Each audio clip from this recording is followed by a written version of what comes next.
Government expenditure on civil servant pensions exceeds $50 billion.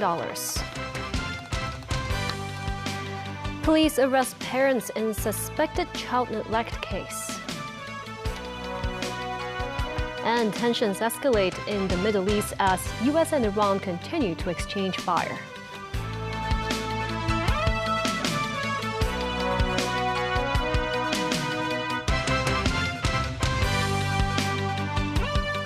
Good evening, and thank you for joining us. The government announces expenditures on pensions for civil servants and judicial officers in the previous financial year exceed $50 billion. This as the number of those eligible for the pension scheme this year is set to increase by 170,000. Timothy Lee reports. Under the government pension scheme, civil servants and judicial officers appointed before June 1, 2000 are eligible for pension benefits until their death. This, as Secretary for the Civil Service Chung notes beneficiaries of such pensions over the past 5 years have increased from 150,000 to 163,000. She adds expenditures on the pension scheme have increased to over $50 billion. With expectations of some 5,000 additional individuals receiving pensions this financial year, authorities will have to allocate another $16 billion. The eligibility of civil servants contracted under the old pension scheme is guaranteed by the Pension Benefits Ordinance. Their pensions were determined by their salary at the time of departure from their positions and are adjusted for inflation on a yearly basis. Lawmaker Junius Ho acknowledges the surge in expenditure on the pension program, but he says while opinions may vary, they must all respect the spirit of the basic law. The Civil Service Bureau, meanwhile, says measures are in place to ensure civil servants are not paid extra and their pensions suspended upon death. Timothy Lee, TVB News. Authorities arrest a couple on suspicion of child neglect after they failed to acquire a birth certificate for a baby boy they claim to have given birth to at home. They also refused to send him to the hospital for a health check for over 1 month. The government notes initial investigations show the baby did not suffer from any injuries, adding the parents agreed to provide their DNA samples to be matched with the infant. The boy has been taken into protective care. Timothy Lee has more. A cross-departmental government task force addresses the latest situation on the baby boy named Danny and the couple. Senior Social Work Officer Stephanie Lee says they have sought for a protection order for the infant at court, adding that judicial authorities have already arranged the boy to be temporarily taken into protective care. The Social Welfare Department pays great importance on this case because it involves the safety and welfare of a newborn child. Since learning of the incident, we immediately tried various methods to reach out the two individuals who came to be the parents, including contacting their family members and people who had previously interacted with them. We have multiple home visits at different times at the address they provided.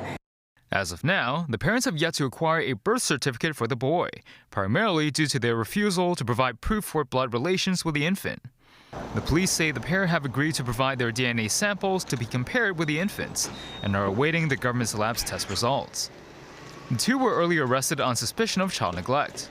The couple also started an online campaign seeking help after their daughter, named Lily, was taken into protective care by Swedish authorities during their stay there. Local immigration authorities said they have been communicating with their Swedish counterparts to determine the identity and location of the girl, and will decide on their course of action after receiving a reply from the Scandinavian nation. Timothy Lee, TVB News. Chief Executive John Lee continues his visit in Kazakhstan as cooperation agreements are being signed between higher education institutions in Hong Kong and Kazakhstan. The ceremony took place at Nazarbayev University in Astana, capital of Kazakhstan, where the Kazakh University signed a memoranda of understanding with the Hong Kong Polytechnic University and the Education University of Hong Kong, witnessed by Chief Executive John Lee and officials from both sides. The university was named after Nursultan Nazarbayev, Kazakhstan's first president after the Central Asian country gained independence from the Soviet Union in 1991, who had ruled the nation for nearly 3 decades. The hall was also where President Xi Jinping first proposed the Belt and Road Initiative in 2013. These agreements will deepen academic and research collaboration. They will strengthen people-to-people ties between Hong Kong and Kazakhstan. Let me add that Hong Kong has its first Central Asian restaurant opened just a few months ago. And I always believe that food is a place's best ambassador. I look forward to Kazakh restaurants filling up the streets of Hong Kong so that the over 5,000 Kazakh students can help introducing their food culture in Hong Kong. The memoranda aim to strengthen academic exchanges through the joint supervision and recruitment of high-caliber doctoral students. Academic institutions from the two places will jointly organize seminars and academic conferences, offer short-term training programs, and expand student exchange opportunities. The initiatives are expected to attract more students from Central Asia to pursue higher education in Hong Kong. Early in the day, John Lee visited Kazakhstan's Sovereign Wealth Fund together with representatives from major businesses and institutions. Meanwhile, Mary Hyun, Chief Executive Officer of Standard Chartered Hong Kong and Greater China and North Asia, underscores Hong Kong's role as the world's largest offshore renminbi liquidity pool, handling around 75% of global offshore renminbi transactions. Iran and the United States are once again exchanging fire in the Persian Gulf, with the Revolutionary Guard launching missiles towards Kuwait and Bahrain. Tehran puts blame on the Americans disabling an unladen oil tanker transiting international waters towards Iran's Kark Island as it tries to run the blockade. This report from Danny Zhou. Following the halting of merchant vessel the Lian Star a few days ago, the Botswana-flagged MT Lexi heading towards Iran's main crude oil loading port was stopped by a U.S. warplane that fired a Hellfire missile into the engine room on Tuesday. The U.S. CENTCOM releases footage of the oil tanker being hit by a projectile and says it happened after the ship's crew ignored repeated warnings over a 24-hour period. Media reports say the Lexi has been added to Washington's sanctions list for its alleged involvement in the Iranian oil trade.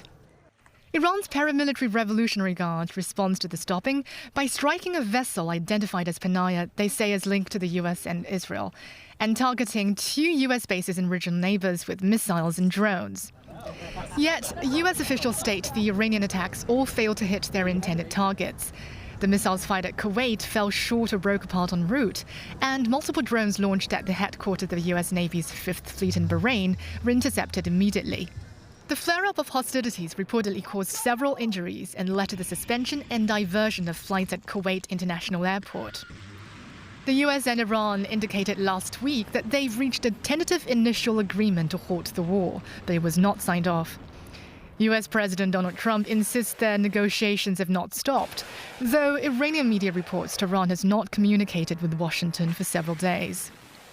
When asked by Senator Chris Murphy during Tuesday's Senate Foreign Relations Committee hearing whether the U.S. will swap sanctions relief as a carrot to reopen the Strait of Hormuz, Secretary of State Marco Rubio declares any such relief for Iran will come after nuclear concessions. They have to commit to very specific negotiations on the disposition of the highly enriched uranium that still is buried deep in a mountain somewhere. They have to agree on negotiating severe and long-term limitations and or cancellation of enrichment. Rubio says there are indications Iran's Supreme Leader Mojtaba Khamenei is increasingly engaged with U.S. negotiations at some level. At the same hearing, Maryland lawmaker Chris Van Hollen blasts Rubio for the nation's actions taken in Iran, accusing the Trump administration of entering the war on behalf of Israel. Turns out he finally found a president who was both stupid and reckless enough to join him. The president told us 91 days ago that we had, quote, won the war in Iran. Last year, he told the country Iran's key enrichment facilities have been completely and totally obliterated. Was that false? Let's face it, Mr. Secretary, the Trump foreign policy has become a dumpster fire. Danny Zhou, TVB News. Israeli strikes across southern Lebanon this week have killed at least 10 people and wounded 131 others, according to the Lebanese Health Ministry. Meanwhile, the United Nations once again condemns the continued fighting in Lebanon following an emergency Security Council session on the conflict. Elsewhere, as fighting intensifies, a new round of political talks between Israel and Lebanon in Washington is underway. Daniel Rao tells us more. Israeli strikes across southern Lebanon this week have killed at least 10 people and wounded 131 others, according to the Lebanese Health Ministry. The ministry says in a statement that Israeli airstrikes on the area surrounding the Jabal Amal hospital in the southern city of Tyre killed 4 people and injured 127 others, including 39 hospital staff. The attacks also caused severe damage to hospital infrastructure.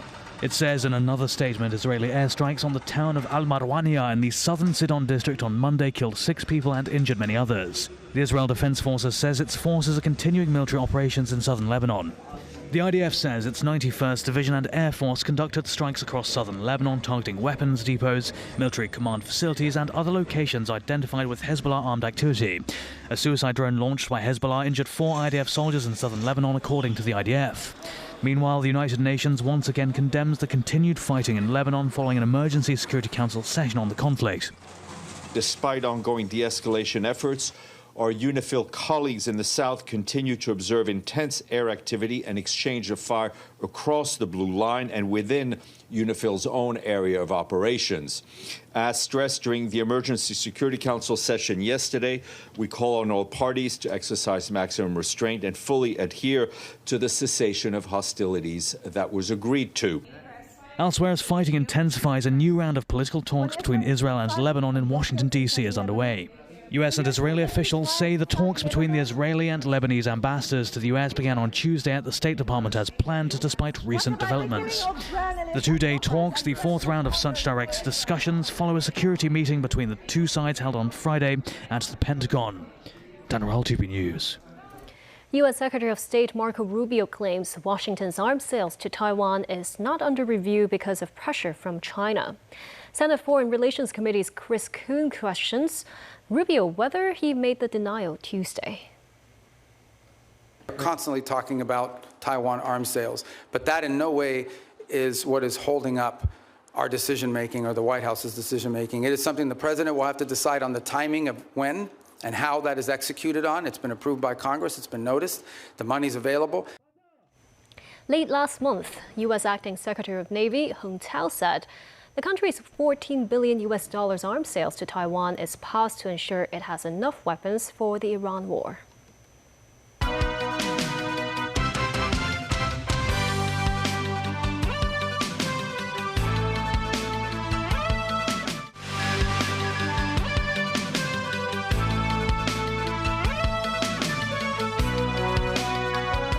The number of deaths continue to rise in the Democratic Republic of the Congo as the World Health Organization pushes to contain the spread of the Bundibugyo strain of Ebola. As efforts continue, a major airport in the Congo reopens. Meanwhile, a U.S. health official says it is not wise to bring Americans infected with the virus home, as criticism mounts over the U.S.'s decision to establish quarantine facilities in Kenya. Gloria Feng has the story. Authorities reopened the national airport in Bunia, the heart of the Ebola outbreak in the Democratic Republic of the Congo. Many preventative measures, including hand-washing stations and temperature checks, have been installed ahead of the reopening. This as the International Organization for Migration urges governments to strengthen cross-border coordination, warning that border closures could drive people's movements underground and increase transmission risks. Neighboring Uganda, which records 9 cases and 1 death since the outbreak, meanwhile, has closed its borders with Congo.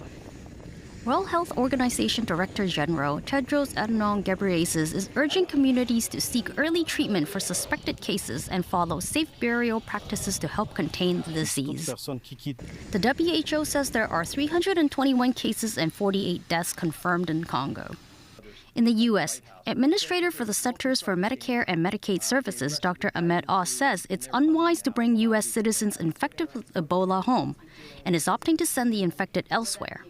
And that's about it. There's a UK base there. We have other people who might be willing to welcome us, and we have our German colleagues as well. So there's many places we can send folks, but sending them across the world, especially when we're not sure what's going on with them, is probably not the wisest move.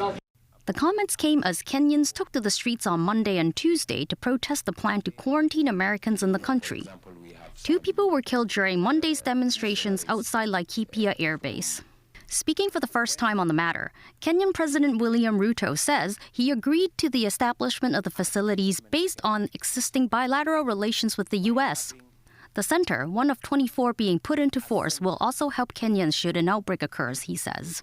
The U.S. intends to commit $13 million to the partnership with Kenya. Gloria Fang, TVB News. Latest reports find that without social welfare support, Hong Kong residents need at least $4.6 million in retirement savings to maintain basic living expenses after retirement. Women require even more savings, around $800,000 extra, due to longer life expectancy. Using data from the Census and Statistics Department and the Consumer Council and based on prices as of March this year, the Hong Kong Retirement Schemes Association estimates a baseline retirement living cost of $20,000 per month. A man retiring at age 65 with an average life expectancy of 86 would need around $4.6 million in savings. For the 10% of men who live to 97, the amount rises to $6.6 million. For women whose average life expectancy is 90, will need retirement savings of about $5.4 million. Those planning to live to 100 would need $7.1 million.